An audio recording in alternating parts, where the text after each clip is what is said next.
mira. Correcto, al living. Estamos en Con G y todo, sí. el living, porque estamos recibiendo con este fuerte aplauso a Oscar Botinelli, que nos está acompañando.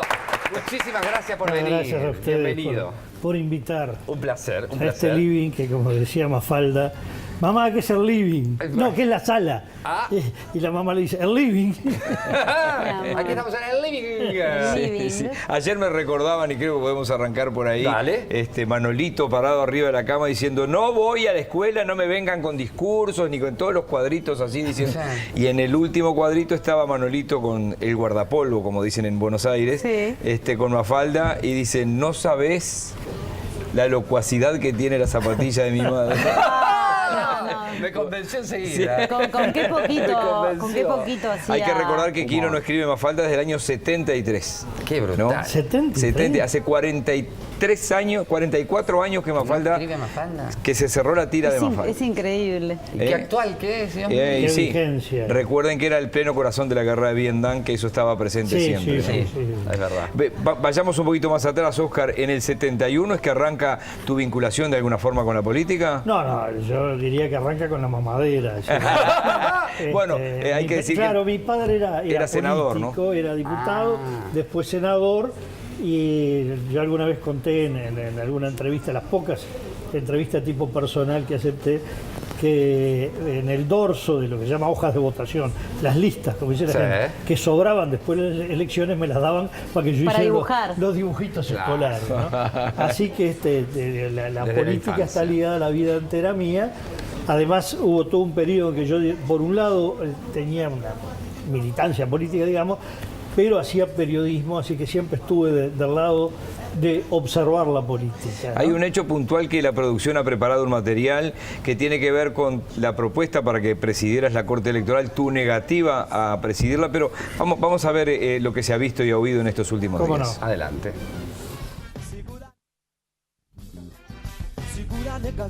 A los 72 años, y después de dirigir la consultora Factum durante casi 3 décadas, el nombre de Botinelli se manejó en los últimos meses para presidente de la Corte Electoral.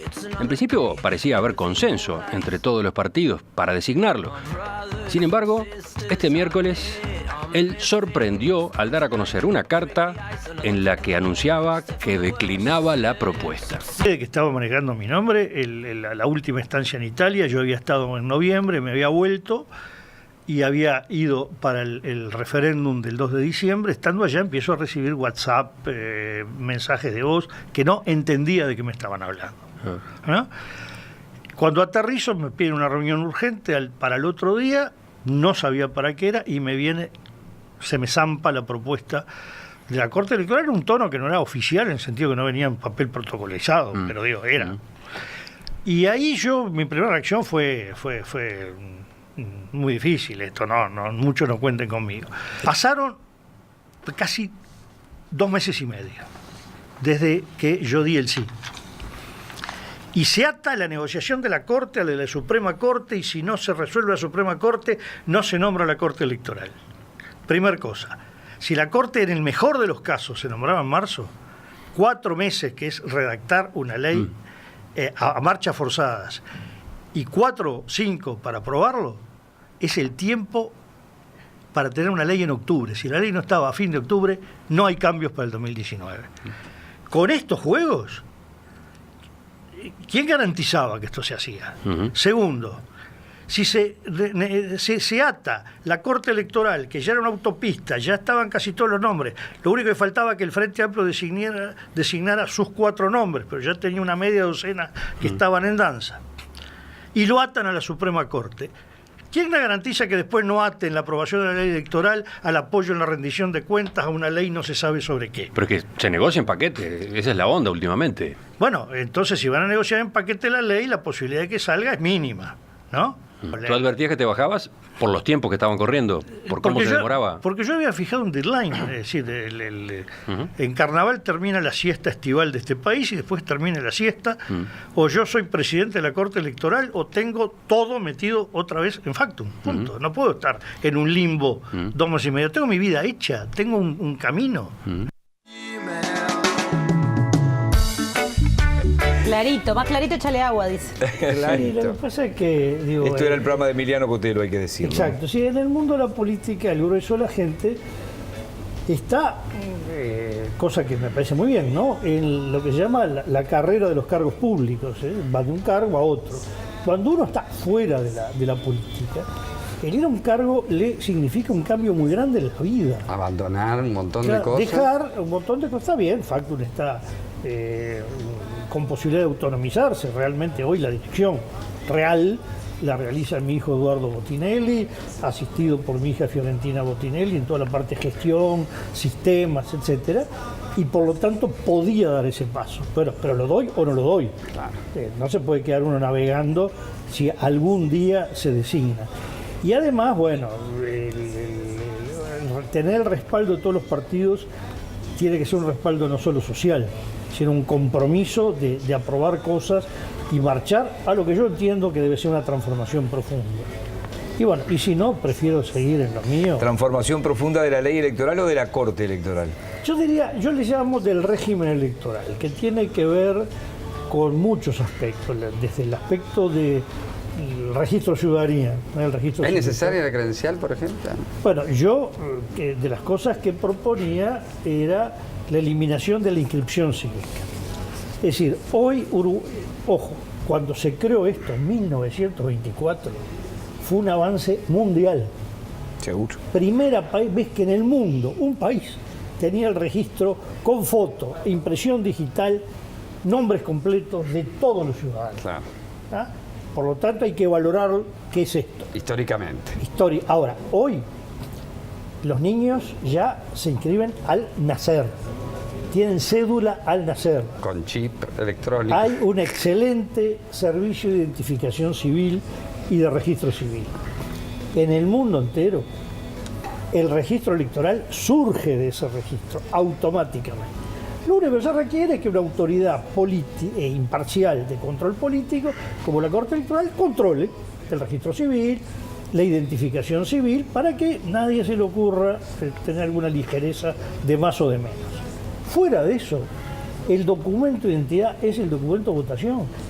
La foto más antigua de una cédula tiene 10 años. Puede tener después de los 60, 65, no sé qué edad, que se declara vitalicia, pero ahí ya no Sí, importa. después de los 60 creo que. Pero mi foto en la credencial es preciosa. Yo tenía 16 años. Claro. Con un examen muy profundo se encuentra algún parecido. ¿No? Que no es precisamente no es en la frondosa cabellera que tengo en la credencial. Entonces, estas cosas hay que actualizarlas. A la gente le molesta tener que ir a sacar la credencial. Hay tremendos O hasta problemas. encontrarla en el hogar. Por favor. Bueno, Ni que ustedes hablar. saben que cuando muere alguien y le piden la credencial para el acta de función, Es cosa que es muy brutal. bueno para depurar el registro cívico, la gente empieza a revolver cajones. Tal cual. Además ni se acuerda de memoria. Ese es un cambio. Otro, sin perder garantías. Ojo que yo soy muy celoso de las garantías. No se puede seguir con esta forma de registrar como si estuviera haciendo una escritura notarial cada votante, darle después un papelito para que vaya a justificar que votó, si no, no cobra esto o lo otro. Todo esto hoy se hace digitalmente. Yo lo que creo que hay que dejar para el final es el voto electrónico. No solo por garantía, sino por un tema cultural. Si todavía, no sé si a ustedes les pasa, yo cuando voy a un cajero y veo debajo 2 pares de pies arguyendo, pues digo, esto no tarda menos de 10 minutos en salir. Sí, todavía tenemos mucha gente cuya cultura le lleva a ser muy dificultoso con las pantallas y los botones. Por ¿no? supuesto. Entonces, esto tiene que ir muy lento, pues no puede ir una persona a asistirla en el voto, tiene que votar sola. Y si no sabe cómo manejar la pantalla y los botones, entonces esto tiene que ir lento. Pero todo lo demás, yo he hecho simulacros y he llegado a la conclusión, a las 2 horas cerradas las urnas se puede tener el dato preliminar del 99% de las veces. Y esa era mi aspiración, pero requiere modificaciones legales. Y también de cabeza, no es fácil cambiar muchas mentalidades, ¿no? Pero hace falta una renovación importante. Sí, falta... Es como del siglo pasado. Es que Bueno, sí, es del siglo pasado. nos hemos quedado en lo que fue un gran sistema, pero que hoy ya está Obsoleto. anticuado. Bueno, si vas a la comisaría, te ponen tu nombre, ya sale la foto de la cédula, tu dirección, sale Bueno, todo. está bien, pero ibas a sacar el pasaporte y te pedían la partida de nacimiento cuando en realidad la misma empresa, Ministerio del Interior, me había pedido la partida de nacimiento para hacerme la cédula. Entonces no le creen a la cédula que hicieron ellos mismos, pero bueno. Bueno, pero No, a mí bueno. me pasó hace poco, que capaz que ahora cambió, pero estoy hablando de unos 2 años. Me fallaba la tarjeta esta de cajero, de Sí. débito del Brown. Entonces se había desmagnetizado. Entonces voy a cambiarle, digo, de paso denme el coso, ¿cómo es? La firma electrónica. Si no, este código que uno tiene que poner para El hacer una PIN. El PIN. transferencia. No, es una maquinita que le dan a uno que, Pero es... y me dan otra cosa y otra. Y digo, ya que está. Está esta tarjeta prepaga, donde uno carga el chip y Claro, puede y vas a- pagar. sí. No, para eso necesito un certificado de domicilio. Es decir, tenía la cuenta, la Tenías tarjeta todo. de débito, todo, pero para eso la culpa no era del Banco República, exigencia del Banco Central. Y bueno. Y después una cosa, yo creo que a Uruguay le falta un registro nacional de domicilios, que eso era fundamental para la Corte Electoral. Bueno, a mí me pasó que tuve que ir a una comisaría hace poco por una rapiña a uno de mis hijos y figurábamos como en otra dirección. Bueno, pero además, Yo figuraba en otra dirección. Pero le acaba de pasar a mi esposa por una cuenta, en un banco donde tiene cuenta, iba a abrir otra. Dice, bueno, traiga un certificado de domicilio. Primero, en el mismo banco donde ya está, Que ya tiene una cuenta. tiene una cuenta. Traiga un recibo de UTE o Antel. A su nombre. Capaz que no tiene ninguno. Digo, además es probable que alguien no tenga recibo a su nombre. En Europa, en todos los países de Europa, la gente tiene, yo cuento lo de Italia, pues yo además tengo ciudadanía italiana, que unas 120.000 personas en este país, y tengo digo, mi deporte son las elecciones, así como tengo un amigo que cada vez que llega a un lugar dice, ¿dónde está el hipódromo? Yo pregunto, ¿dónde se vota? ¿No? Y entonces saqué el equivalente de nuestra credencial. Es un papel, sin foto ni impresión digital, porque lo que uno vota es con la cédula o el pasaporte. Y ese papel dice mis nombres, mi domicilio, por lo tanto, ese domicilio es el que sirve y que es lo que yo quería hacer acá. Si usted quiere al FONASA, a la mutualista, escribir el nene en la escuela o en el liceo, o ir a una comisaría, o ir a un banco, lo que sea, el domicilio ya está y es uno solo. Pero además tiene el lugar donde se vota. Es Fijo. el mismo siempre, hasta que se caiga esa escuela o hasta que uno se mude.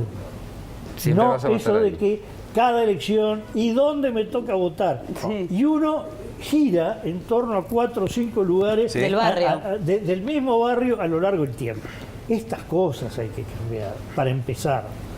Y hay que agilizar las elecciones sin pérdida de garantía. Hay gente de la Corte que dice, la ley no dice que la Corte tiene que anunciar los resultados. Sí, obviamente, la ley de 1924 tampoco dice que vas a hacer las cosas digitales, ¿no? No se les ocurrió a los legisladores del año 24 hacer actas digitales, ¿no? Que falta imaginación.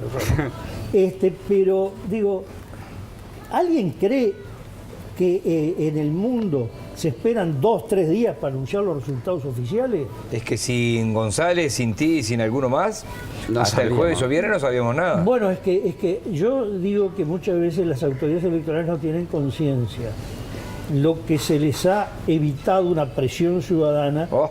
por lo que hizo el fallecido colega Luis Eduardo y nosotros de descomprimir al anunciar el resultado. Después, bueno, ya se esperaba, ya podían ser los candidatos que estaban obsesionados, si salía un edil, no salía un... Pero lo grueso, ¿qué pasó? El primer titular lo daba a nosotros, y eso descomprimía. Descomprimía a ellos, pero no a ustedes. A nosotros todo lo un contrario. capitulito para ustedes, así, porque yo estoy trabajando con más cerca ahora de Fernando Vilar, el hombre claro. el atrasador de relojes. No, perdón, se me escapó. Eso, perdón, qué por mal. cuenta Fernando. Eso lo dice él. A mí me decían, es la hora, No, eso lo dice él. la culpa la carga Fernando. ¿Cómo eran esos minutos previos a...? Bueno, Porque a veces tendría certezas absolutas, a veces no tanto. Claro, yo diría uno de los momentos más tensos para nosotros fue el 2004, ¿no? Porque primero, que ganara el Frente Amplio en aquel momento era un cambio histórico que a mucha gente le daba pavor, seamos claros. Yo diría que debe haber sido similar el 58, cuando por primera vez aparece algo que estaba fuera del paisaje, que el Partido Nacional ganara el gobierno, ¿no? Estos cambios históricos. Y los números eran muy justos. Incluso teníamos a un colega que estaba anunciando que no se iba a ver resultados hasta el otro día, que se iba a tener que pasar toda la noche. Y nos daba una diferencia en la cuenta nuestra 0,9, de que pasaba la barrera. Estaba el riesgo de los votos observados que siempre iban en aquella época, ahora ya no, en contra del frente. Por lo tanto, ese 0,9 realmente podía ser 0,6, 0,5 y estamos en el borde del margen de error. Y bueno, miramos las cifras, y de repente, al agua, y nos largamos a las 21:03 a anunciar, tenemos presidente.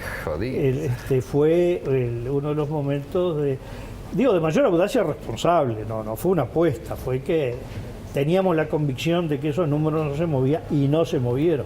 Tanto es que con votos observados y todo, terminó en 0,5 la diferencia a favor. ¿Esa decisión es un consenso en la empresa o vos realmente tenés como la voz cantante? Sí, siempre hay otros que acompañan, ¿no? el tomar la decisión.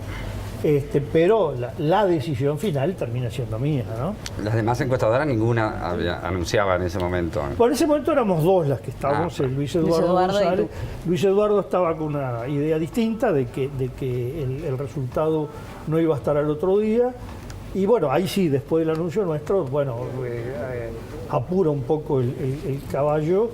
Y más o menos 22 minutos después él confirma, lo cual ya dio una tranquilidad a todo el mundo. ¿Tenías ¿no? amistad con Luis Eduardo, Oscar? No teníamos una relación, por ejemplo, yo tuve una gran amistad, pero que venía de muchos años antes con César Aguiar, que es el fundador de Equipos y un poco el inventor de las encuestas científicas de opinión pública en Uruguay. Luis Eduardo no tuve una carrera paralela con él en el plano académico como tuve con César. Y además un poco la personalidad de Luis Eduardo hacía que no fuera fácil no era fluido. Que no fuera fluido. Teníamos una relación, obviamente. Cordial, ¿no? No, además tuvimos mucho tiempo que se hacían mesas redondas en distintos lados donde participamos César Aguiar, Luis Eduardo y nosotros, ¿no? Es así. Ahora, muchas de las cosas que estabas hablando al principio, sobre todo de los cambios que habría que hacer en el sistema electoral uruguayo y todo eso, lo hablás y parece que se cae de Maduro, de que tiene que ser así. ¿Qué es lo que pasa? Pero Maduro está en Venezuela. Maduro está en Venezuela. Pero ¿qué es lo que pasa entonces que no se le cae una idea a la Corte? No es tema solo de la Corte, ¿no? Es tema de la Corte, tema de ley. De las cosas que yo he dicho, la mayoría necesitan ley. Por eso yo hacía hincapié en mi nota de renuncia y en la explicación. De renuncia, porque no renuncia a nada, porque renuncia después que está en cargo, ¿no? No había designación oficial. Por eso yo usé en la carta la palabra desistimiento. Porque uno desiste de una propuesta, un renunciamiento. Yo hacía tanto hincapié en la ley y los plazos para la ley. Porque ya con una ley en octubre, en un año y medio, había que ir a toda velocidad para hacer los cambios, ¿no? Pero fundamentalmente lo principal es ley. La Corte Electoral puede hacer cosas, puede. No hay voluntad política entonces. Pero...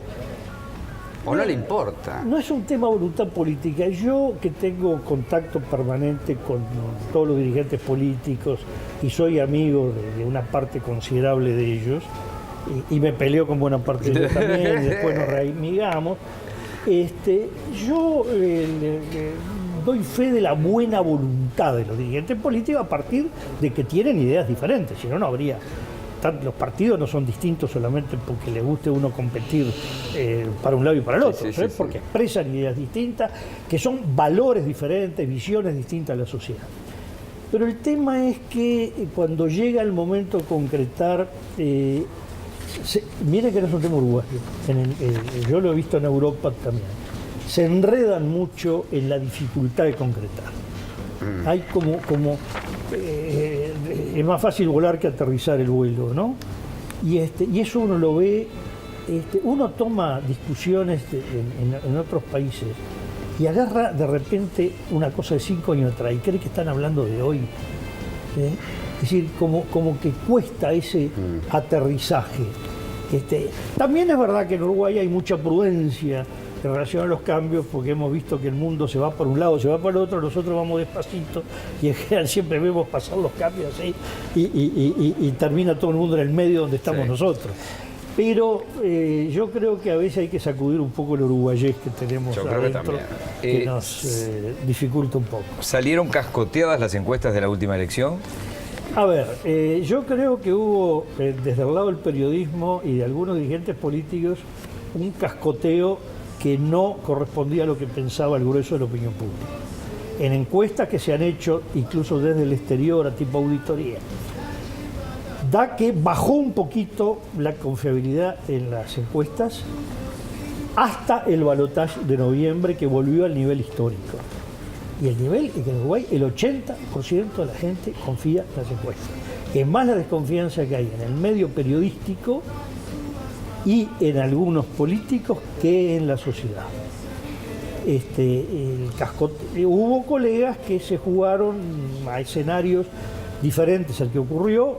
Fue de las veces que, digamos, las distintas empresas o institutos tuvimos mayores discrepancias en los escenarios, eso es real. Sí, Factum y Radar fueron las más certeras si uno toma los resultados, ¿no? Bueno, digamos, nosotros previmos la posibilidad de que se diera un resultado como el que se dio.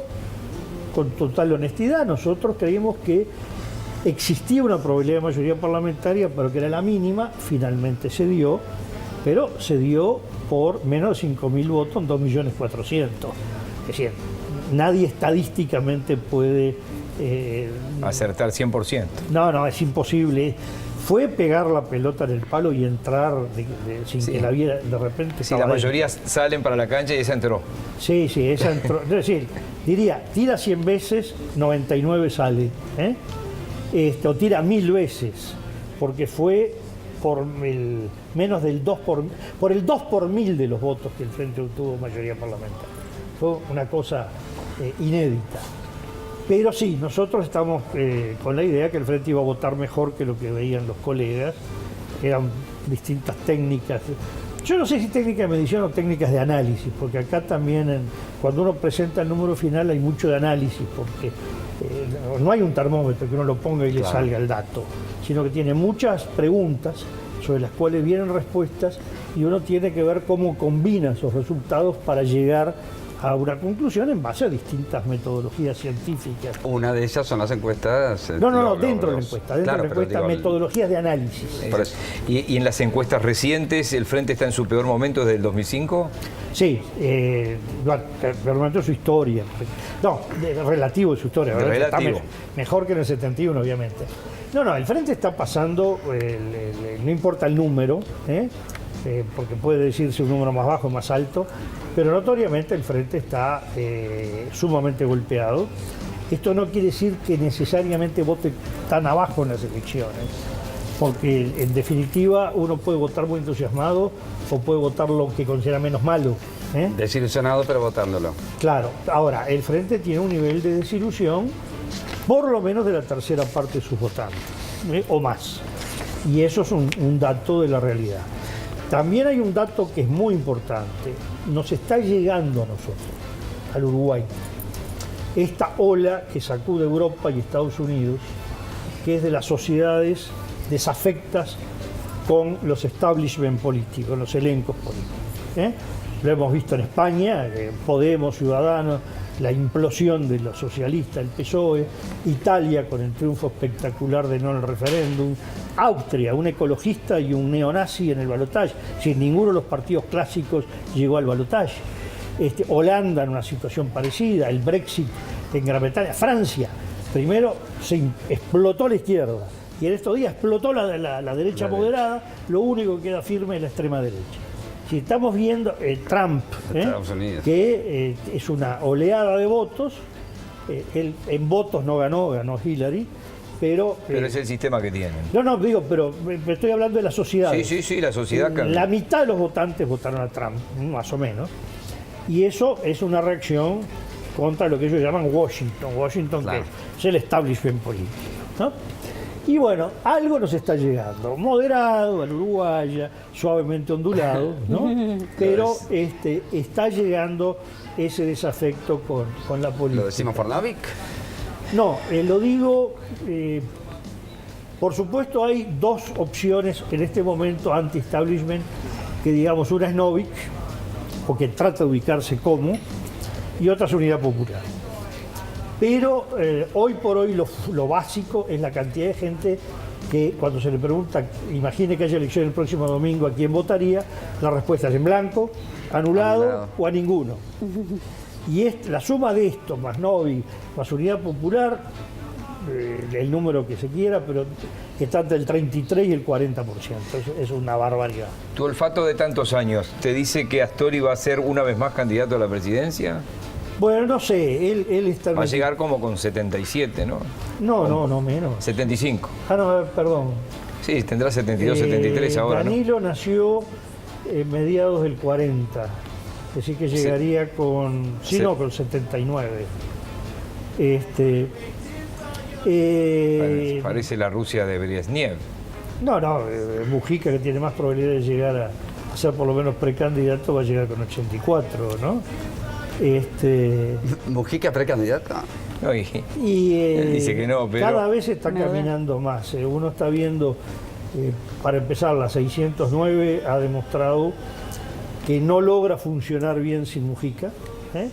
El presidente del Frente Amplio en 2012, la última en que ganó Javier Miranda, la otra que ganó Mónica Xavier, las elecciones nacionales internas de junio, que votó bastante mal la lista 609 sin Mujica, la candidatura de Lucía Topolánski en la Intendencia, en cambio fue arrolladora la votación de la 609 en el Senado en octubre del 14 con Mujica a la cabeza. Entonces ese es un dato, ya hay señales de gente que dice no, hay que Mujica, y en la opinión pública hoy, sí, espontáneamente los candidatos que aparecen del lado del frente son Daniel Martínez, José Mujica y Constanza Moreira, ¿no? Oscar, te vamos a someter a un pequeño juego antes que te vayas. Nada que te haga Ustedes pasar... me pueden someter y yo puedo esquivar. Sí, bueno, como tú quieras. Acá viene la uruguaya, nada que te vaya a incomodar. Nada que te vaya a incomodar, todo lo contrario. Te vamos a mostrar... Como decía en Argentina, no me salió de este gordo. La nata. La nata decía, pero en Uruguay no se puede investigar nada, pues todos son primos entre ellos. La gran aldea. La aldea, ¿no? La aldea. Bueno, muy bien, te vamos a mostrar una serie de expresidentes, nuestro presidente actual. Alguno que no. Y lo único que te pedimos es que des una frase o una palabra que digas, bueno, para mí se define con esta palabra o con una frase. Puede ser hasta un refrán, mira. Tenemos ahí nuestro presidente, el doctor Tabaré Vázquez. Bueno, es una típica expresión de uruguayés en cuanto a un hombre que sale de niveles bastante bajos, se hizo a sí mismo y un elemento fundamental para ese éxito fue el estudio, la carrera universitaria. La carrera universitaria. Muy bien, seguimos con el anterior presidente, el señor Pepe Mujica. Pepe Mujica. Bueno, Mujica es una cosa completamente diferente. Un hombre que expresa otro tipo de Uruguay, donde la sencillez y la picardía son elementos sustanciales y que ha conquistado a una parte importante del mundo. Yo estuve en Tokio pocas semanas antes que él fuera y estaban esperando la llegada del Mesías, ¿no? Es increíble. Pero, ¿y una palabra ahí tenés como para el Pepe? Bueno, sí, es eso mismo, ¿no? El que expresa transgresión, intento de rejuvenecimiento, picardía, sencillez. Bien. ¿No? Vamos con Jorge Valle, el recientemente fallecido, podríamos Bueno, decir, yo Jorge. alguna vez lo he definido como el individuo con vocación de profeta. Es decir, eso se lo he dicho a él, además. Es decir, Jorge Valle se caracterizó, decía lo mismo de Frondizi en Argentina, del que siempre quería estar adelante de los tiempos, diciendo qué es lo que hay que ver lejos. Esa quizá es la característica, por lo menos, que él pretendió cultivar de sí mismo, ¿no? Bien. Bien. Vamos ahora con Julio María Sanguinetti. Bueno, Julio María Sanguinetti es uno de los políticos por excelencia. De fuste. De racionalidad, de estrategia, de administración de los tiempos políticos y de visión estratégica de la política y del país, ¿no? Perfecto. Y Luis Alberto Lacalle para terminar. Con ideas bastante diferentes de Sanguinetti, le calza lo mismo. El mismo tipo de El mismo tipo de de un molde. político de fuste, de gran capacidad estratégica, de gran capacidad de armar el juego político. Yo diría que en los dos le cabe la calidad de estadista, en el sentido de realización de política de Estado, independientemente que cada uno representa valores e ideas bien diferentes, ¿no? Uno que no fue presidente, le pido disculpas a la producción, pero vos trabajaste con él en 2 periodos, Líber Seregni. Bueno, Líber Seregni yo lo defino como un gran estratega, un hombre que tenía algunas dificultades en la política porque llega tarde y llega del estamento militar, pero logra aplicar a la política la visión estratégica en el sentido de, primero hay que tener claro el objetivo, después que uno define el objetivo empieza a ver cómo camina hacia él, pero no hacer al revés, que es muy habitual en la política, empezar a caminar sin saber a dónde, ¿no? Yo creo que la calidad estratégica de Seregni fue y de objetivo estratégico lo que más lo distinguió. Bien, como militar. Sí, como los militares de alta escuela, ¿no? Los militares de Estado Mayor. Exacto. Y eso lo aplicó sobre todo, se puede discrepar con lo que él hizo y con el camino elegido, pero como técnica, con lo que aplicó en la negociación de la salida institucional, lo que termina en el acuerdo El pacto plurianual, Sí. la idea de que había que salir con una negociación y que lo marcó como objetivo y lo llevó adelante independientemente de dirigir un frente amplio que instintivamente iba en contra de él, ¿no? Muchas gracias, Oscar. Nos quedaron muchas gracias a ustedes. 800 preguntas para hacerte. Seguiríamos charlando toda la tarde. Bueno, un amable. Muy linda charla, Esperemos que haya gracias. pasado He bien. estado muy, muy cómodo acá. Muy Realmente me Ah, sentí te muy sometimos y excediste. excedido. Por Nosotros eso se lo pedimos a Cata que lo haga. Ella más fina. Cualquier cosa se la agarran conmigo. Vamos a una pequeñísima pausa. Nosotros ya seguimos porque hay muchísimo más día a día. Punto a vos. Lá do nosso amor, ele é lindo de viver. 10 pouco eu vou sair daqui.